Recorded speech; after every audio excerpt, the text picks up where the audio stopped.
Halo teman-teman semuanya, selamat datang di channel Amer Zira. Yeay!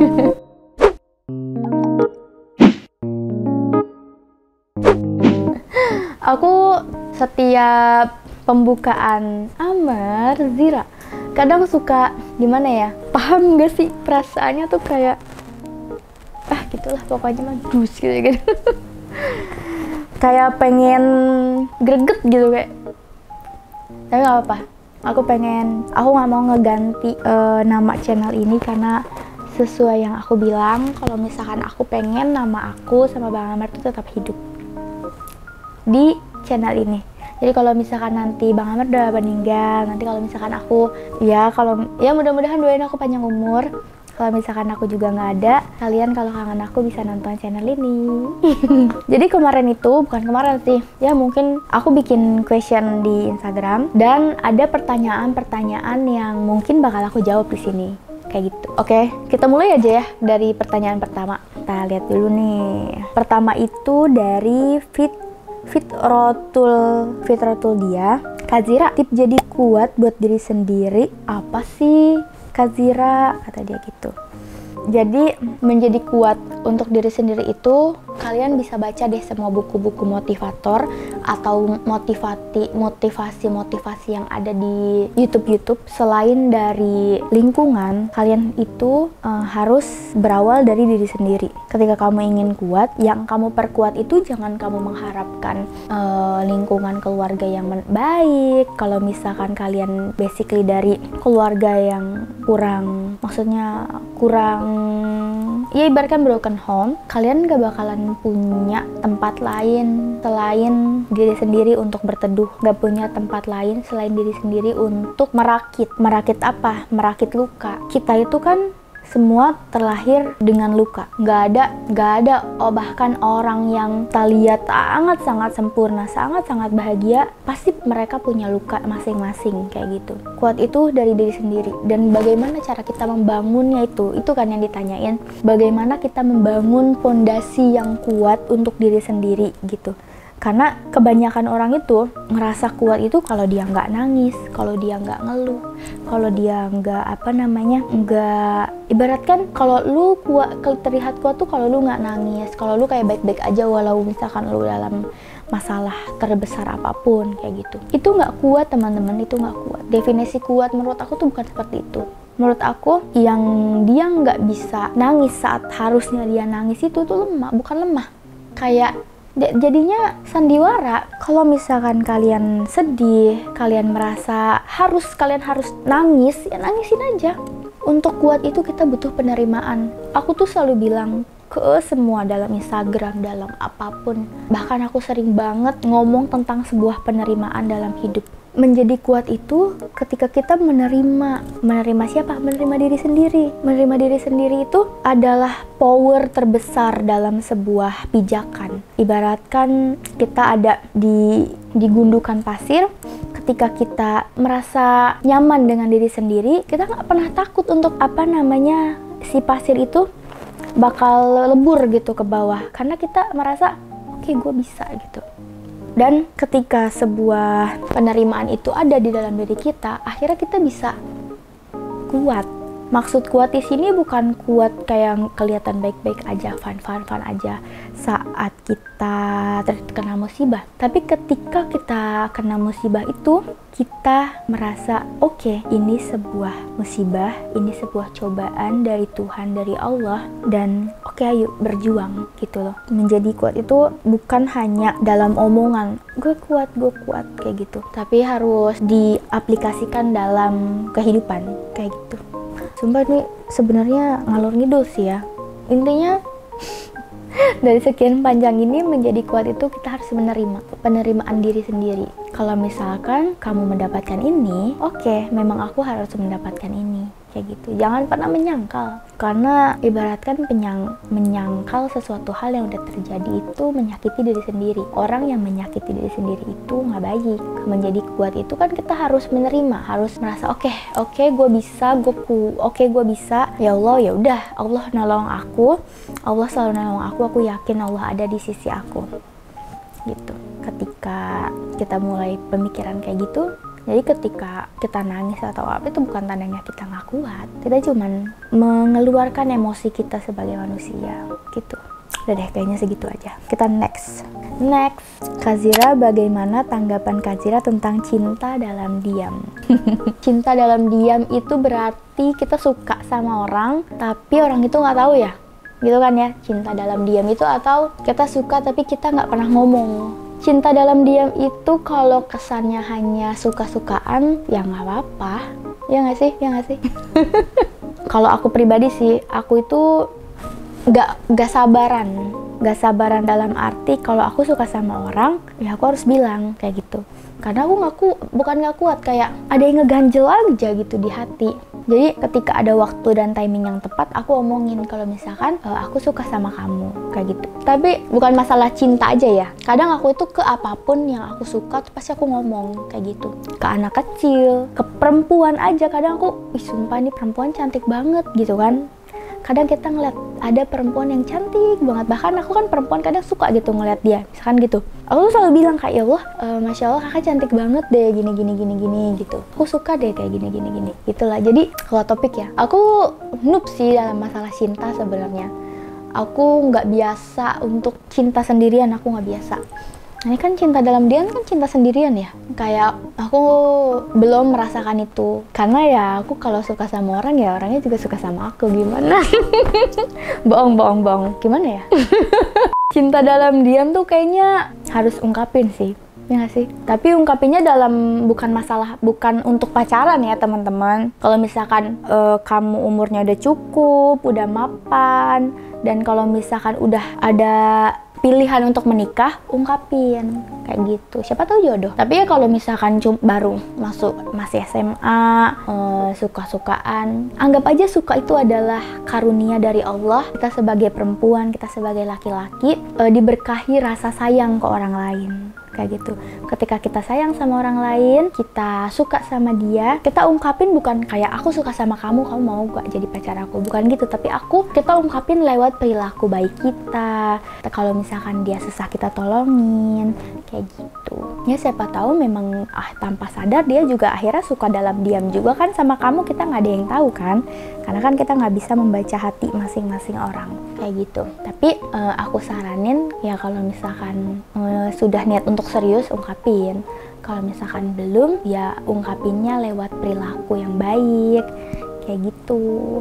Udah, gitu aja. Semangat untuk yang cinta dalam diam. Semoga orang yang kamu cintai dalam sujud kamu asik. Orang yang terucap dalam doa kamu, semoga nama kamu juga terucap dalam doanya. Apalagi nih? Zira kalau lagi rindu sama Bang Amer, apa yang Zira lakuin? Dulu itu, kalau Bang Amer masih ada, waktu kan Bang Amer pernah pergi ke Bintaro, waktu itu dia ngantor madu. Terus waktu itu dia pernah ke daerah pantai di Banten sama teman-teman kuliahnya. Dia cuman sehari doang pergi sama teman-temannya. Dari itu aku udah rindu berat. Aku udah nelponin dia terus. Itu cara aku ngungkapin rindu aku. Aku ngomong, abang, adik kangen, ayo pulang, kayak gitu. Kalau sekarang biasa aku ngungkapin rindunya ya lewat doa ya teman-teman. Lewat doa, setiap doa aku, setiap sholat aku doain, setiap aku ingat aku doain, setiap aku menjamkan mata ada dia aku doain, kayak gitu.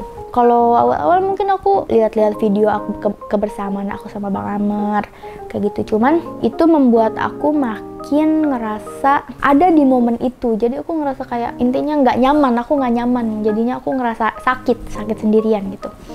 Jadi akhirnya aku minimalisir lah. Aku percayakan semua kepada Allah. Ketika aku baca doa, aku yakin rindu aku nyampe ke Bang Amer. Lewat doa, lewat surat-surat cinta aku di setiap malam. Jadi cara aku mengungkapkan rindu aku sekarang, ya doa. Karena nggak ada jalan lain selain itu. Aku sedekah ke beberapa tempat, aku nyebutin untuk suami aku. Itu ibaratkan surat cinta aku buat Bang Amer. Jadi Bang Amer di sana menerima hasilnya. Kayak gitu. Next, Kak, bagaimana caranya kuat menghadapi pertanyaan orang yang nanya kapan punya anak? Aku sempet stres waktu di bulan-bulan awal pernikahan itu, karena banyak banget yang nanya kapan hamil, kapan punya anak. Terus ada juga yang ini nikahnya barengan loh sama kamu, dia udah punya anak, dia udah hamil loh, gini. Aku nanggepinnya, karena waktu itu ada Bang Amr kan, jadi Bang Amr itu dia nggak pernah nuntut apa-apa sama aku juga nggak nuntut apa-apa sama beliau. Kita sama-sama berjuang, dan pada saat itu ditanya kapan hamil terus, kapan mana, dia bilang doain aja, doain. Kadang Bang Amr masih bilang mau pacaran dulu, kayak gitu, nanggapinnya gitu aja. Tapi ketika pada saat itu aku sempat hamil dan keguguran, kadang kalau ada yang nanya kapan hamil tuh aku sama Bang Amr suka lihat-lihatan gitu, suka kayak lihat-lihatan saling mengerti. Cuman ya udah, aku ngerasa pada saat itu nggak ada yang perlu aku tangisin selagi aku masih ada Bang Amr. Cuman kalau sekarang ya nggak mungkin juga ada yang nanya aku kapan hamil gitu. Jadi tanggapan aku, bagaimana cara nanggepinnya, kasih senyuman aja, minta doa aja, doain ya semoga nanti ada waktu, semoga pasti ada rezekinya aku hamil, kayak gitu aja, minta doa aja. Karena kan kita nggak tahu nih, kita minta doa ke ini, kita minta doa ke ini, kita minta doa ke ini, siapa tahu doa dari orang itu diakumulasi sama Allah dan diwujudkan dalam sebuah bentuk kehamilan untuk kalian, kayak gitu.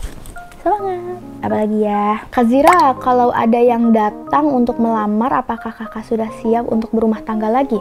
Untuk saat ini, dan aku nggak tahu sampai kapan, mungkin dalam jangka waktu yang lama, aku memilih untuk sendiri. Karena aku ingin ngerasain puas-puasin rindu aku sama Bang Amr. Aku benar-benar ingin, intinya aku belum siap untuk membuka hati. Kayak nih separuh otak aku, separuh hati aku tuh udah sama Bang Amr gitu, dan nggak gampang untuk bisa membuka pintu lain, ibaratkan gitu. Aku udah nge-keep hati aku ke Bang Amr gitu, walaupun bentar ya. Banyak banget yang bilang kan cuman bentar, gampang pasti lupanya gampang kayak gitu. Enggak, menurut aku Bang Amr itu bentar tapi hampir menghiasi semuanya. Yang aku bilang kalau Bang Amr itu adalah pelengkap aku. Jadi kalau misalkan aku ngilangin sisi Bang Amr dalam hidup aku bakal hilang arah lagi. Aku nggak mau. Jadi kayak aku tuh menolak untuk membuka hati lagi, tapi aku nggak tahu ya, Allah yang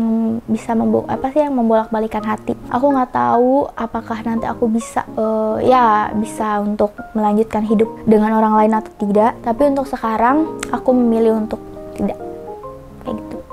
Karena beneran susah deh. Kayak kemana-mana pasti ingetnya Bang Amr, dan aku ditinggal Bang Amr itu ditinggal meninggal, bukan kesannya kayak disakitin atau diselingkuhin atau apalah kayak gitu. Jadi nggak ada satupun rasa benci di otak aku akan dia gitu. Jadi gimana aku bisa pindah ke yang lain, sedangkan cinta dalam aku aja terus tumbuh sampai sekarang, kayak gitu sih teman-teman. Jadi doain aja yang terbaik buat aku. Aku mohon semoga kedepannya apapun yang terjadi sama aku itu adalah pilihan yang terbaik dari Allah, dan aku ingin kalian terus doain aku. Apalagi nih dari Ayu Nilatifah. Kak, kenapa ya keinget seseorang yang udah pergi selamanya itu selalu nangis? Itu wajar banget, manusia itu wajar banget punya rasa sedih saat orang yang disayangnya itu pergi ninggalin.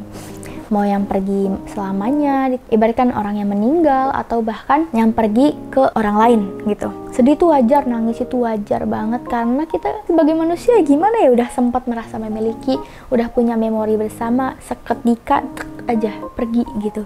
Wajar banget. Makanya ketika ditinggal suami, ditinggal ayah, ditinggal ibu, pasti ketika inget bahkan sampai berpuluh-puluh tahun pasti nangis. Aku dapat cerita. Jadi ibu beliau itu pernah menikah sebelumnya, dan akhirnya menikah dengan bapak beliau, dan akhirnya punya anak beliau. Tapi ketika ibu beliau ziarah atau mengingat lagi akan suami yang pertama, dia masih nangis, padahal itu udah 10 tahun berlalu. Berarti ya ketika ada sebuah memori yang ada di kepala kita masuk orang gitu, ketika orang hadir ke hidup kita dan menimbulkan sebuah memori yang indah, dan ketika dia pergi, memori itu kan tetap ada nih di otak kita. Jadi ketika kita ingat, dan itu wajar banget kita merasa sedih karena orangnya udah nggak ada, kisahnya udah nggak bakal berlanjut karena ya udah stuck di pikiran kita aja kayak gitu. Nah itu sebenarnya yang bikin sedih, dan itu wajar banget. Jadi buat kalian yang ditinggalin oleh orang-orang kesayangan kalian, jangan pernah takut untuk nangis, karena emang ketika kamu nangis itu adalah sebuah hal yang melegakan. Nangis aja sekeras mungkin, tapi jangan sampai meratap ya. Nah waktu itu banyak banget yang nanya bedanya nangis puas sama meratap tuh apa. Kalau nangis puas tuh ya udah nangis aja tanpa ada keluhan sama sekali. Kalau meratap tuh kan kayak, oh ya Allah, kenapa engkau mengambil nyawa suamiku, kenapa nggak aku aja, atau kenapa nggak orang lain aja, kenapa harus aku, kenapa kayak gini. Meratap tuh dia menyalahkan takdir kayak gitu. Ketika menangis itu adalah sebuah penerimaan emosi kayak gitu. Jadi nggak apa-apa nangis, asal jangan meratap kayak gitu.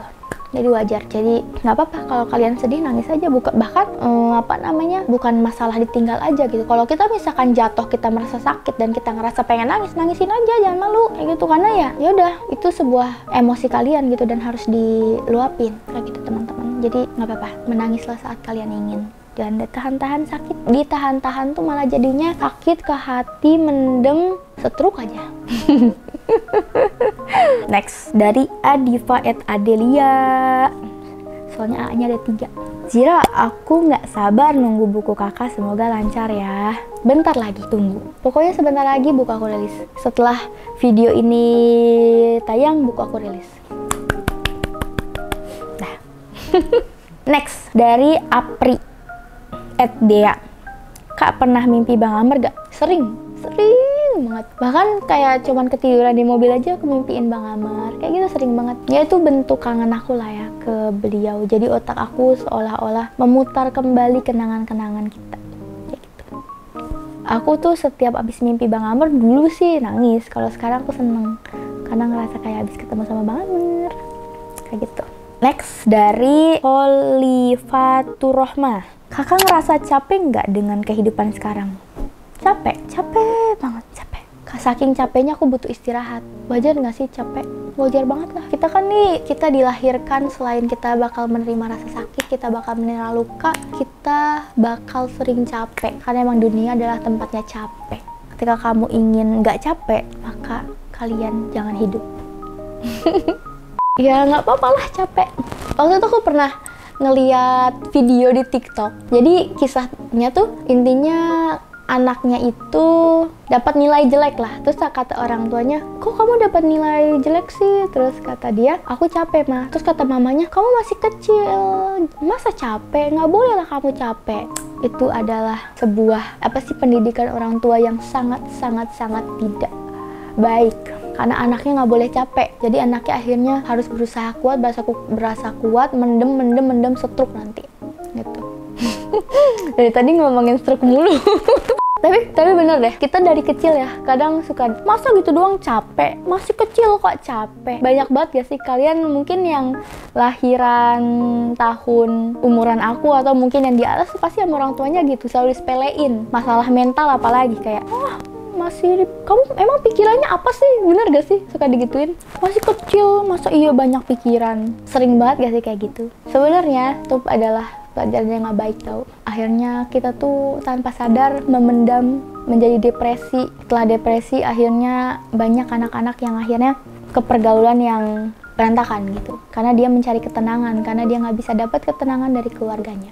Jadi aku untuk anak-anak zaman sekarang nih, atau untuk para ibu, para orang tua di kemudian hari, please kasih tahu ke anak kalian itu capek itu wajar, tapi kasih pelajaran ke mereka, capek itu wajar, kamu butuh istirahat untuk bisa melangkah ke depan kayak gitu. Karena menurut aku ketika anak capek itu harus dimaklumi kayak gitu. Misalkan aku capek mah gini, ya udah istirahat yuk, ajak istirahat. Apa yang bikin abang capek misalkan gitu, apa yang bikin adik capek, kira-kira biar nggak capek lagi gimana ya, kayak gitu. Kira-kira apa yang bikin abang nggak capek lagi? Pasti anak-anak kecil kan belajarnya ya paling dia makan es krim atau apa ya nggak sih.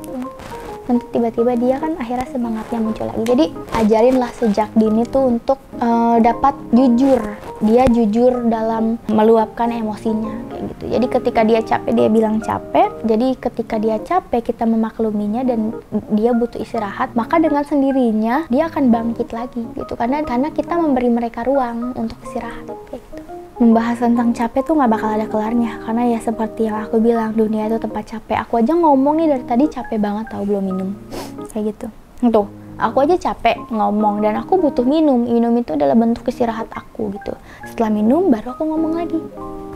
Jadi ngebahas tentang capek itu aduh nggak bakal habis-habisnya. Next, dari Arum Cahyaning Tias. Halo Kak Arum. Kak Nazira kok cantik banget sih. Mau kopi. Semua perempuan yang berjenis kelamin perempuan itu cantik semuanya, nggak ada yang jelek. Yang jelek itu ciptaan manusia. Ciptaan manusia ada jeleknya, ada cacatnya, tapi ciptaan Allah itu nggak ada jeleknya. Jadi kalau kalian manusia ada yang bilang kalian jelek, pelintir aja kepalanya. Berarti dia itu mempelintir ciptaan Tuhan. Kayak gitu. Tapi banyak banget tuh orang-orang yang suka body shaming. Kesel, aku juga sering banget kena body shaming dari dulu. Bilangnya aku gendut lah, inilah itulah. Biarin, aku aja gendut udah cakep.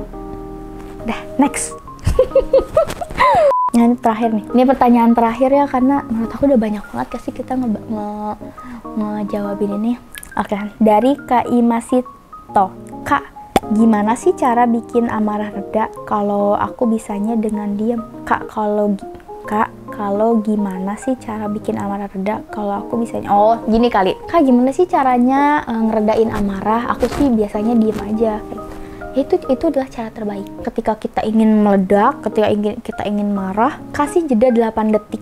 Di situ otak tuh langsung mencerna kayak, duh ngapain gue marah ya? Ngapain ya? Kayak gitu. Nanti malah panjang urusannya. Diam itu udah cara terbaik. Tapi jangan diem aja.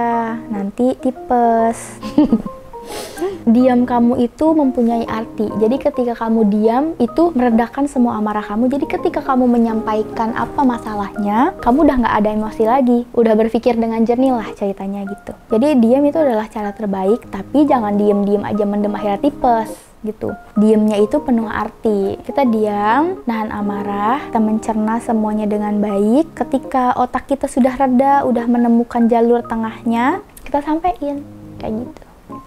Banyak banget sih orang-orang kayak di Instagram tuh nyangkanya tuh aku pendiam, lembut. Sebenarnya enggak kok, aku juga seru, aku juga nggak kaku-kaku banget orangnya. Aku juga suka bercanda karena aku mirip Bang Amer.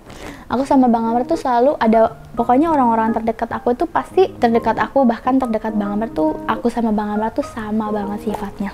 Dari sifat bercandanya, ngalor ngidulnya, tipe ngomongnya sama kayak gitu. Jadi kalian pokoknya doain aku terus, semoga channel ini terus berkembang, semoga public speaking aku juga makin baik nantinya gitu. Aku banyak belajar banget sih. Mungkin ada salah kata atau salah persepsi yang aku ungkapkan di sini. Kalian bisa komen dan jadi membantu aku memperbaiki diri aku sendiri. Apalagi ya? Udah kali ya. Jadi aku pengen minta maaf dulu sebelumnya jika misalkan ada kata-kata aku yang menyinggung kalian atau apapun. Aku minta maaf. Semoga kalian suka dengan video ini. Semoga bisa membantu juga untuk kalian yang nanya tadi atau mungkin orang yang melihat video ini. Jangan lupa like, subscribe, dan share video ini kalau misalkan kalian suka. Share ke keluarga-keluarga kalian. Tapi jangan deh. Oh iya kan tadi membahas tentang parenting ya, tentang apa sih capek. Boleh share ke nyokap dan bokap kalian. enggak bohong. Iya boleh. Ya apaan sih, linglung banget. Oke deh, udah sekian dari aku. Jangan lupa like, comment, share. Jangan lupa nyalain lonceng karena aku bakal aktif lagi di channel YouTube ini. Doain terus aku juga insya Allah bakal doain kalian. Kita berjuang bareng, kita belajar bareng. Nanti bakal banyak lagi konten-konten selanjutnya, kalian tunggu aja. Dadah.